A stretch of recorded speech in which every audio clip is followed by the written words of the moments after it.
25 to 5 on a Friday afternoon on 2CC. You know what that means. It's time to talk money, and we love talking money with Luke Smith from Envision Financial. Good afternoon. How are we? We're good. Very well, thank you. And today you've brought with you a bodyguard because I'm so threatening, and I don't think he's going to do you much good because I'm bigger than he is. Well, most people are bigger than he is. So my daughter would probably take him, but hey, he's fit, he runs a lot, and he's weighs a lot less than I do. So he's in much better nick than I am. We'll leave it at that. All right. So would you like to do the introductions? Yeah. Look. So today we're going to be talking about. It's quite topical. This time of year, everybody's getting ready for tax returns and things like that. So I thought we'd get Andrew Snaidero in from Hardwickes. He's an accountant, and really cover off today what to think about, how to get it ready, some things to consider, and just some general comments to try and take away the angst of turning up with a shoebox, but also to illustrate the fact that you may be missing out on deductions that you have no idea about. We got 47 seconds into this discussion before we used the word shoebox. Well, I think it was inevitable. I should have run a bingo on that one. It was inevitable. And I'm sure you probably don't appreciate it. And I guess today we're really just going to touch on, what to get ready, but then also how an accountant can help you for those out there that think they can do it online.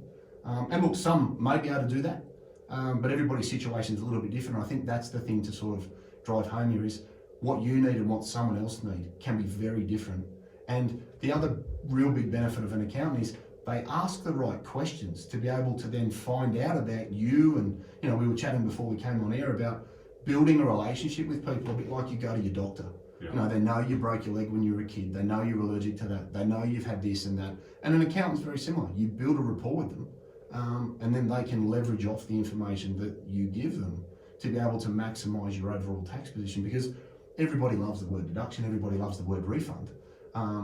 But nobody likes, hearing things like, oh, I missed out on, I didn't know I could, I wish I'd. And that's where somebody like Andrew and other accountants can step in and alleviate that concern. Is that sound right to you? Yeah, no, that's spot on. Most of our clients that come in, or new clients come in, are really usually unorganised. They don't even know what they need to do, and they ask me, give me a checklist. Give me a checklist. That's the first part. So we usually look at previous year's tax returns, see what they've done, and all of a sudden we see that they've missed a lot of deductions, and mostly they've gone to do it themselves, and they don't know what they don't know. I think that's one of your sayings. Well, someone on the radio says that regularly. So. Yeah, they don't know what they don't know. So Luke usually gives a lot of referrals to us. Some of the things we see is that they're just not prepared. Yeah. So the first consult when we talk to a client is understanding them, listening to what they have to say. Because even a public servant will say, oh, I'm just a public servant, I don't have much. So that's okay, let's hear what you've got to say. All of a sudden they say, oh no, I might have had a hobby, or I have an investment property, or I have sold a property, or I've got some shares, or I've got cryptocurrency. They don't think they don't need to do anything with cryptocurrency. ATO is going crazy about chasing cryptocurrency. It's those kinds of things. Or they might not know what COVID has brought for the tax system these years. People working from home. Now, we joke about the shoebox, but of course the fundamental is it is important to keep all your receipts, isn't it? It sure is. Look, I charge extra for a shoebox. Okay, so I've got a shoebox full of receipts. Yeah. What can I do to make it easier for you? Oh, look, I'll take it on for the first year. The ATO has a really good app. I use it. Take a photo of your receipt, put it in this app, send the spreadsheet from this app to the accountant. Right. Put everything in it, just anything you want, because we will go through it and talk to you about what's there and what's not eligible, what is. That's probably the first point. Set and forget. Use your app. Everyone carries their phone with them these days. Yeah, look, I think, and again, that comes back to reiterating the start using good behaviours. And I think you've hit a good one there, because I use a software program and photo everything, allocate it on the spot, in the petrol station, photo the receipt, stick it in car expenses, and then forget about it, because my wife is ruthless when it comes to throwing things in the washing machine, and the number of petrol receipts I lost, year before last, it probably cost me 10 grand. So use what's available to you, and we've said in previous shows, if there's some tech there that's in line with your day-to-day stuff, everybody's got the phone glued in their hand. Use it, make it your friend, take away the angst of, his time, your time. And the other thing is, and tell me if I'm wrong here, faster you can do it, smaller the fee.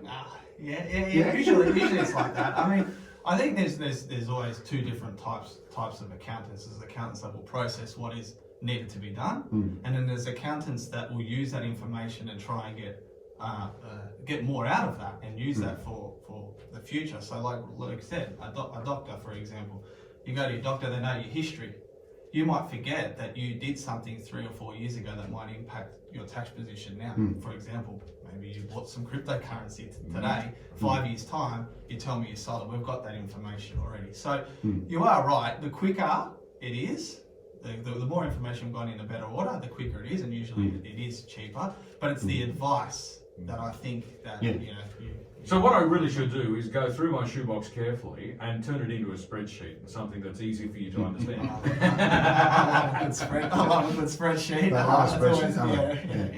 I might add that ATO app is also, it's not linked to the ATO. So if anyone is worried about from the a ATO privacy perspective, it's cool. It's good, yeah. And look, I think people need to use these sorts of things. I think technology's evolved in many areas, and this is one where, the collation of information and also the data matching. We were talking before we came on the air that, everything seems to be pretty much linked now. So you've got Centrelink, you've got tax, you've got everything else that sort of loops back in, you've got Medicare. So, be consistent, be accurate, don't lie, don't make up numbers, because at the end of the day, when it comes back to bite you on the bum, it's not your bum that gets bitten, it's the person's bum, yeah? Yeah, I think it's like a bit of a risk minimization.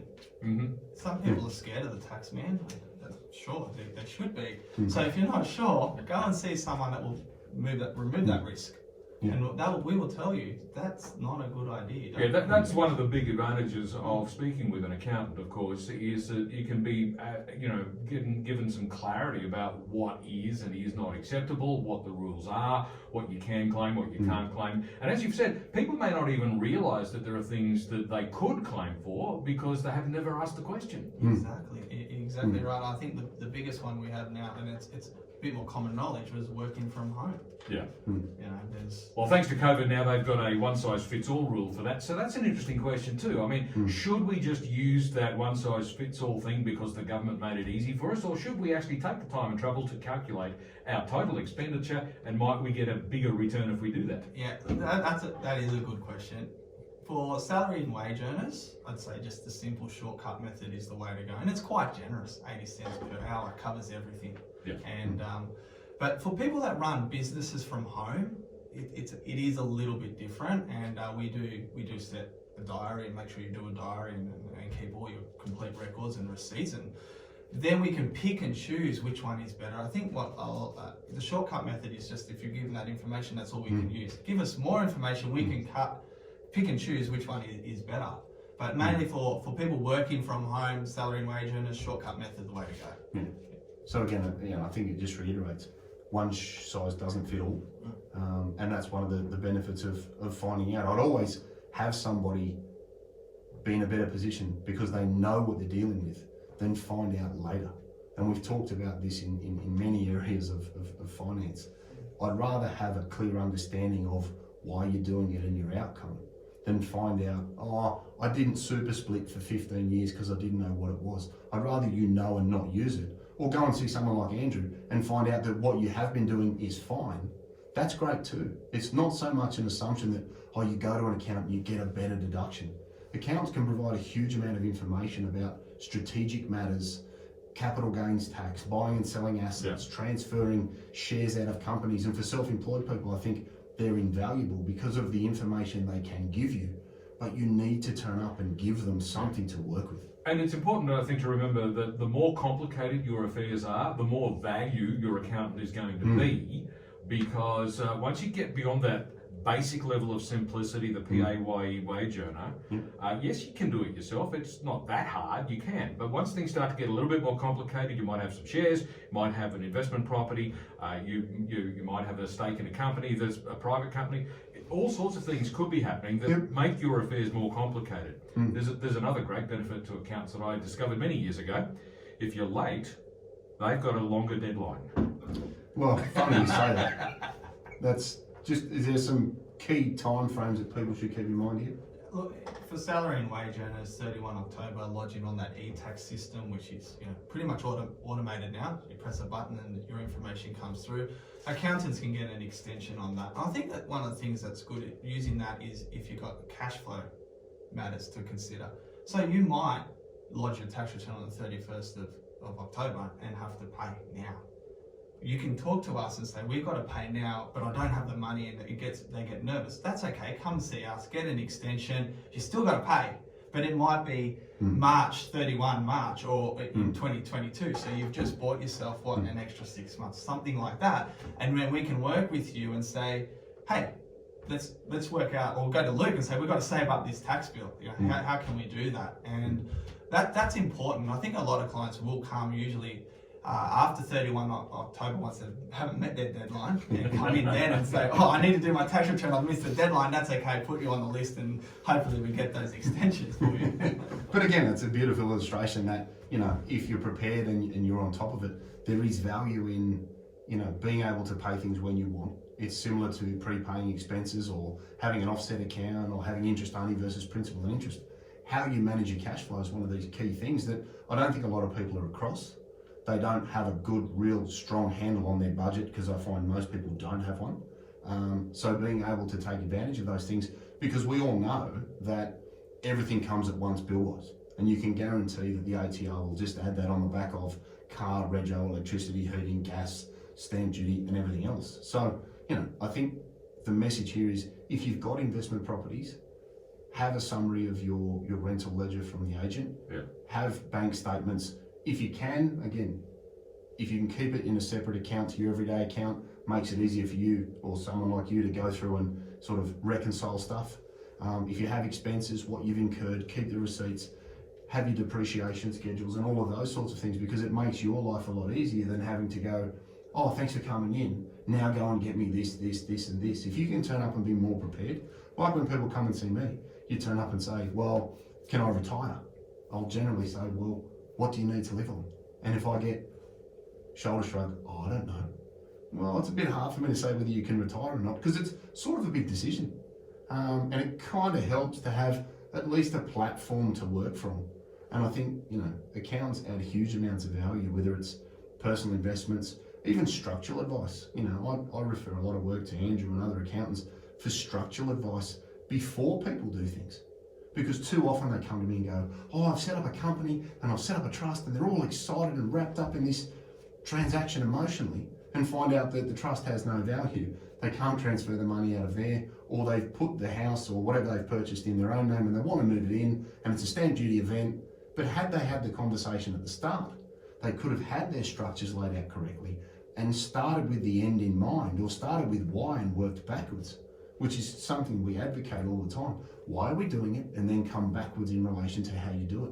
And that for me is a huge point of differentiation from a good accountant who asks the right questions and then gets you set up so that whatever you decide to do in the future, you've got those flexibilities, not trying to backfill things or retrospectively, amend structures, which can be expensive. Yeah, indeed. The other complicating factor that has become more common in recent years is more people have now got self-managed super funds. So that's another dimension to take into account, isn't it? That's right, and it's a tough one for accountants too now, because unfortunately we're limited in what superannuation advice we can give. So we work with Luke and other advisors, and what I think when a client comes in, it's a team. Now, it's no longer you're going to see your accountant for one thing. It's your accountant has connections with Luke, or Luke has connections with the accountant, and you find that you get better advice. I'll do the tax side of things. Luke does the investment side of things. You put it together, you get a statement of advice, and it's holistic. It also covers things like, we talked about wills, insurance, all those things. So just from one individual tax client coming in, you could get a self-managed super or super fund advice. You can get a lot more future advice about your life just by reading the tax return. It's pretty sad, but that's what we end up getting, a tax return. And from the tax return, we get a lot more information that helps you even from a non-tax perspective. And that's why I'm pro the use of accountants, because I do what I do, he does what he does what he does. But it's that integration of the knowledge and the structural advice. And us understanding what the client's after. And he adds real value in the sense that, from a tax standpoint, we can then maximise, it could be the super fund used, the return of the super fund, and a range of other things to get my client's outcome. I don't do the tax side, he does that, but as he said, holistically we put a bow around things, and I think that's what good advice is. I'm 2CC, it's 10 to 5. I'm joined in the studio today by Luke Smith from Envision Financial, as we are every Friday, but also today Andrew Snaidero from Hardwickes Accounting. We're talking about what to get ready for your accountant because, yes, you guessed it, it's tax time. Back with more in just a moment.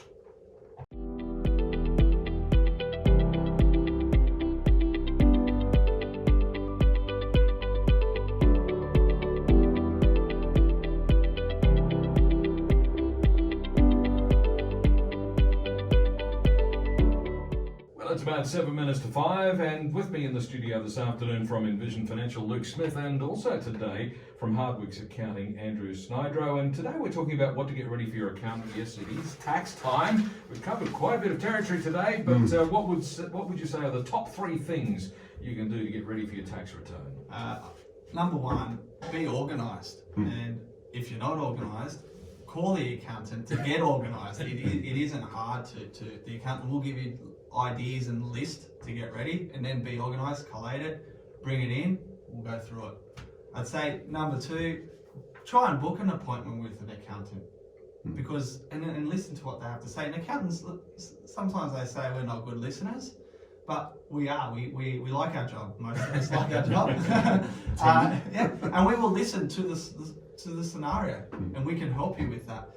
And number 3, know your circumstances as well as you can. I think you gotta understand what you've got before you come in, or at least have some idea about what you've got. So if you've got a company or a business, you've got to share that. We're not mind readers. We will probe, but we're not mind readers. Yeah, it does get a little bit complicated if somebody, for example, might have a company structure as well as their own personal affairs to deal with, and then there might be some confusion about whether the company owns something or you personally own that thing, and whether or not it's a deductible item or it is something that does need to be clarified, isn't it? Yeah, that's exactly right, and that's why it goes to point number 2. Book a meeting in, and we can get that structure. We can understand that structure. We can help you even further. Car expenses, that's a good one. I find that one's a perennial problem, is people come in with things that maybe another professional has set up and you have no idea why you've got them. And I can ask people, have you got a family trust? Yep. You got a company? Yep. Got a self-funded super fund? Yep. Got a personal super fund? Yep. You got your personal tax return here? Why have you got that? I don't know. And why do you have that one? I don't know. So have an understanding, I think you touched on there, a really important one. If you own an asset, know who owns it, because it's going to introduce other structures, other considerations, distribution options, tax positions, and a range of other things that you may not even understand yet. But if somebody like Andrew has that info, he can open the doors to a range of different things that could ultimately be part tax minimisation, part structural advice, and for further investment. So understand what you've got, because you've got an opportunity to set things up and use it as a great foundation going forwards. Make the most of that opportunity by being engaged in the process. And we were laughing at in the ad break that his fees are deductible. Oh, of course. Well, we didn't touch on that before the ad break, but accounting fees are deductible. Of course they are. And I'm yet to meet anybody that doesn't like a tax deduction. Yes. Right? So why not reduce your taxable income by going to get professional help that may be able to get you in a better position? Because you've got a choice. Pay tax and get nothing, or pay someone like him, get some great advice, and know you're actually doing the right thing, rather than missing out on opportunities just because you don't know about them. Well, we've reached that time of the day, Luke, when you have to explain to listeners where they can get more information. Well, our number hasn't changed, 6260-4749. Give us a ring, come in, have a chat. If you want to speak to somebody like Andrew, touch base, we can put you in touch with a range of different accountants, and more importantly, the right accountant for you. Not everybody needs the same services as we touched on before, depending on your situation. We've got the podcast, The Strategy Stacker, Luke Talks Money on iTunes and Spotify. We've got the website, www.envisionfinancial.com.au. We've got the Knowledge Centre, subscribe to that for free. And subscribe to the YouTube channel, Envision Financial Canberra, where we've got video of the show. You can pause it, watch it on your phone, make some notes, and you know, if people want to reach out and ask you any questions, where can they get in touch with you, buddy? Yeah, just you can give me a call on 62825999. We've got a pretty good big team here as well, so we'll take your calls, have a listen, and see if we can help you out. Perfect. Fantastic stuff. Thanks very much for coming in. Thank you. Andrew, we'll see you next time, whenever that might be, and Luke, we'll catch you next Friday. We will. See you next week. Indeed, Luke Smith from Envision Financial.